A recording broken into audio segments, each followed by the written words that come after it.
આજે તો અટલ સરોવરે ગયા ને પછી કરી મોજ। જય દ્વારકાધીશ ને જય માતાજી। આ જો આપણે બધા અહીંયા ઊભા રહી ગયા હે, ફોટા બોટા પાડો, ચશ્મા બસમાં પહેરી। એક તો ઓલો જટારો હે કારો ને એને એક તો ફોટા હારા આવતા નથી, પછી કે મારા ફોટા હારા નથી। ચલો અંદર જાય પછી મળીએ।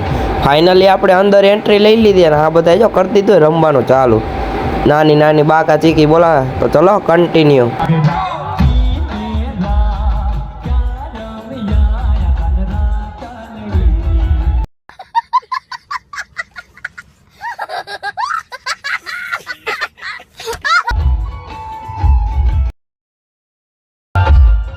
પછી તો આપણે વિપુલભાઈ રમવાનું અહીં ચાલુ કરી દીધું। જોયું ને બાકા ચીકી બોલાવે વિપુલભાઈ। હા વિપુલભાઈ, હા આપને તો રમતા આવડતું નથી, એમાં આપણે ક્યાંય જાય નહીં। વિપુલભાઈ ગયા હે।